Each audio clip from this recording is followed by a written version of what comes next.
Daredevil Born Again Season 2, Episode 4 review. Let's get right into this. So the episode's titled Gloves Off, and well, we already knew what it was because of the marketing, but also now, after watching the episode in its entirety, yeah, we definitely know why it's called Gloves Off. What an insane ending, and let me just say this right off the bat. This is by far my favorite episode of the season, and now I get why people are saying starting at episode 4 or 5, some people are saying episode 4, that the season kicks off, it really starts going off. And yeah, this is by far, this is definitely the strongest episode. I love this episode. And it does actually remind me, at least for me, just I don't really have anything to base fact check it, but just from watching, this gives me kind of the vibes of the Netflix era, which I know is kind of cliche to say, but this is the first one I'm like, okay, this is all just from beginning to end, no slow moment, anything. And we literally start the episode with literally Bullseye just going crazy, right? We get the whole action sequence, and they kind of spoiled that earlier in the day, so I avoided that luckily. But yeah, bro, what a menace! Wilson Bethel, just what an actor. He literally, if you've seen it, you know that he's just chilling with a milkshake, right? Whatever, and he intentionally calls the task force so he can kill him. And the lie he uses in order to get them there ASAP is that I've seen Frank Castle. Obviously, Frank Castle's not there, and also a nice way of kind of addressing Frank as well. Again, just because he's not in the season, so I felt like that worked perfectly well. Just the 2 lines, 1 or 2 lines, whatever. And then you see the task force come in, and they're telling everyone hands up, and of course Bullseye just being a menace, he's not doing that. And obviously, then he looks like the odd man out, and they're like, milkshake dude, whatever. And then you see the shot of him with the straw in his mouth, and you already knew where this was gonna go. Straw at him, absolutely brutal. And then he gets everything else, the utensils, right? Starts going crazy, and yeah, it's brutal. They're in they're in agony. They're in agonizing pain. It's absolutely insane. It's absolutely insane. I loved it too. I just loved it. It's fantastic, and then they had a nice little needle drop with it. There's nothing else I can say besides it's just brutal. You see the pain, and even the scene there with the dog, right? The guy with the dog and everything. I honestly didn't know. I'm like, does Bullseye have it in him? I'm like, he very well could. He very well could have it in him to just do something to the dog, but he didn't, luckily, which that's a W. But you never know. And instead, he just finishes off the dude with was it shrimp or lobster or something like that? I think, could be wrong. So I'm like, perfect. That was a perfect way to start the episode off, right? So because a lot of this episode is focused on Bullseye, right? I would say this is kind of like a Bullseye centric episode, at least in my opinion, because we are seeing a lot of stuff from his point of view. And and then also you see him grab the ketchup, and then you see the Bullseye logo on the door, right, as he's leaving, or whatever. Perfect. And I'll say this another thing that started to me was the connections to the Netflix series, right? Especially at season 3. But you see the flashbacks. I was surprised that they actually put B-roll or footage in from the Netflix series of young Matt and his father, right? I'm like, wow, that took me for a loop. I didn't really expect that, to be honest. But I'm like, what, that's great. I think they did 2 or 3 times. I could be wrong, but each time they did, it was great. Another thing, obviously we do see Matt going to the church, and that's what we all love, right? And that was that was arguably the best part of the Netflix series, when you see Matt going to church and everything. And they do follow up on, was it the first episode of the season? I think it might have been, when you see Bullseye going to the same church, right, where it's supposed to be from the events of season 3 with Sister Maggie and everything. And that got further built upon, right, in this episode. And it's just like, this is a perfect segue. This is a perfect connection, everything. I'm like, okay, this is great. And in this episode, it makes me further convinced that we're definitely going to get Sister Maggie in season 3 of Born Again, right? Surely. There's no way. There's no way this can, come on. It has to be. But that was another connection, right? Like I said. And also the B-roll, of the flashbacks earlier in the episode. And then lastly, the other one that really stood out to me that I liked, was, if you recall, in season 3, right, when Bullseye's introduced, the whole thing with his therapist, etc., and then him listening to her recordings or tapes, right? So we know he had the headphones or whatever, the cassette things. And then here, and later in the episode, we see when Matt's pretty much is going after Bullseye after he uses his ultra hearing to just scope him out. well, because of the clues he got from the like the kid at the church, essentially, right? Then you see once Matt breaks into Bullseye's like apartment, you see Bullseye literally just listening to the like, he has his headphones on, whatever, and he's listening to something, but it's like a CD player this time because we know what happens in season 3. And then oh my god, I think this might have been the sickest shot of the entire episode. But the way you see this when Bullseye throws the CD at Matt, and I think Matt catches it and throws it back, yo, that was insane. That was gas. That was absolutely gas. Another part that I love in this episode. Let's get to the nitty gritty of this, right? Let's talk about that final fight. And like throughout the episode and throughout this season, right? They've been setting up that Vanessa she's gonna be on the chopping block, right? She's gonna be dying, and obviously it does happen.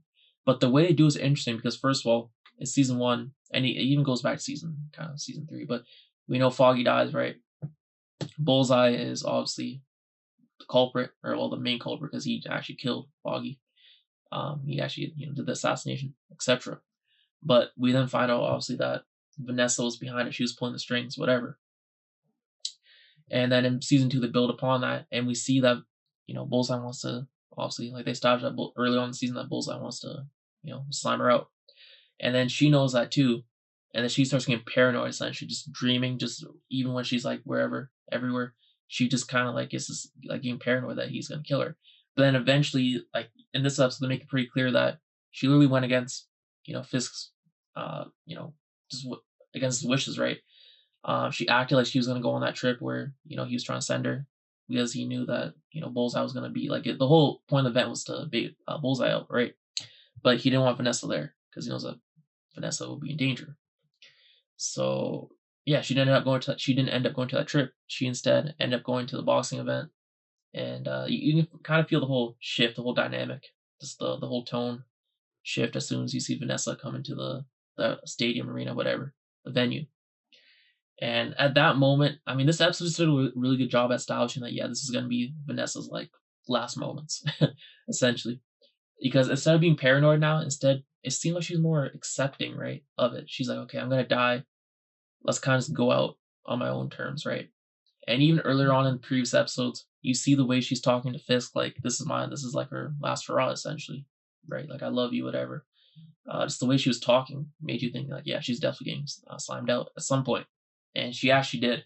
I was kind of shocked because they didn't show it initially when Bullseye obviously throws the Fisk, whatever it is called. I don't even know what to call it, but like the frozen ice thing, whatever. I don't even know what to call it really. But I mean, it was drippy looking. Besides the point, but it did have a little nice payoff because we saw Daniel, right? He bought in, and the little joke, the gag about the not getting the discount, whatever. He didn't know about the discount. So yeah, like, and then obviously. Then you see Bullseye use it to assassinate Nessa. And he easily gets through all the anti-vigilante task force. Like, come on, they weren't going to be a problem to begin with. And then Fisk Fisk low-key thought he cooked. I'm not going to lie. Like, I thought he cooked too. I'm like, okay, he blocked that too. But no, you see a shard later on that actually it connected her in the head.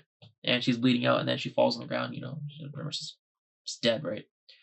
And then you see Wilson. I was looking forward to this. You see Fisk. His reaction, please, someone get an ambulance, please, somebody help. And he's just in pain. Yeah, just brilliant stuff there. And man, it just sets it up so well. It just sets up so well that Vanessa, she's officially dead. It's kind of hard to believe because I thought for a moment there that there's gonna be some plot armor that she wasn't gonna die. But no, they actually end up killing her, which was it. Yeah, because the way they revealed it made me think like, oh no, I don't think that's gonna happen. But no, it did. I thought Matt got there in time or something like that, But no, Matt tried his best. Obviously, he's against it, even though he doesn't like Fisk. He doesn't agree with Fisk or even Vanessa, right? To that extent, he still doesn't like when he doesn't think obviously killing is the right way. But nah, he couldn't beat Bullseye, bro. Bullseye, come on. All he needs is one chance, one shot, one opportunity. And he gave it his all, and boom, success. Like, that was light work for him. And then we see obviously Matt and Bullseye fighting again, and then they break out of the gym, and yeah, they pretty much just kind of like dip essentially, right? That's the way they show it. But yeah, like the episode ending was so intense. Like the whole episode, I would say, is like fast paced, right? I will say they had like a little, I guess, subplot still going on between. I mean, Angela essentially just gave the SD card to one of her friends, who then gave it to BB. And I'm like, damn, did Daniel catch on to that for a second? But no, he didn't. He didn't think of it. He's like, oh, you're a celebrity now.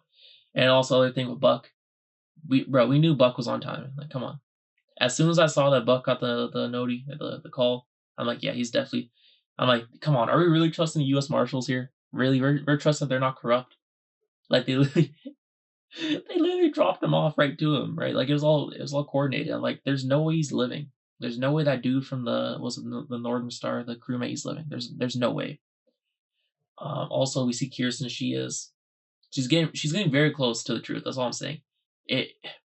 I won't be surprised if before the end of the season we see her find out about who Matt really is. It's getting very close there.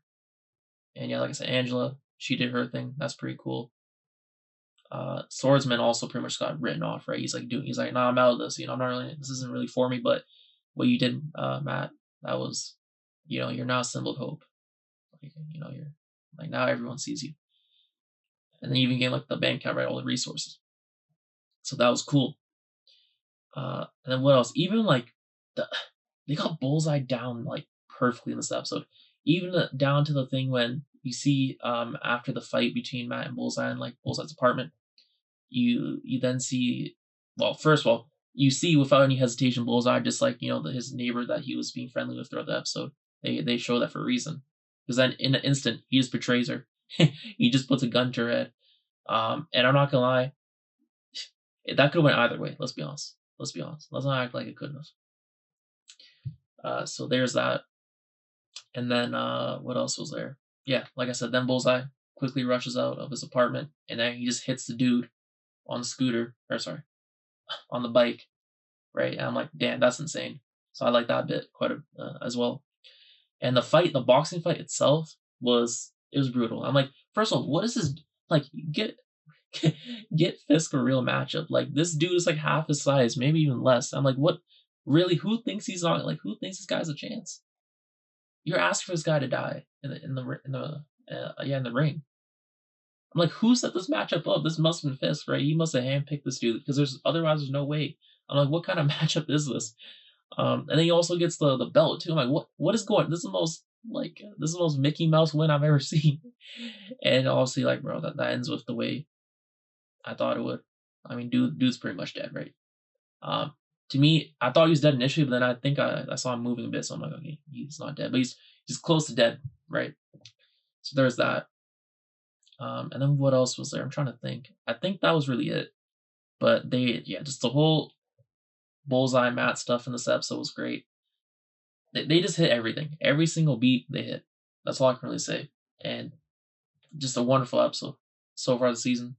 And it's like the first episode that the reviewers were saying was going to be like, really ramped up, really, really good. And yeah.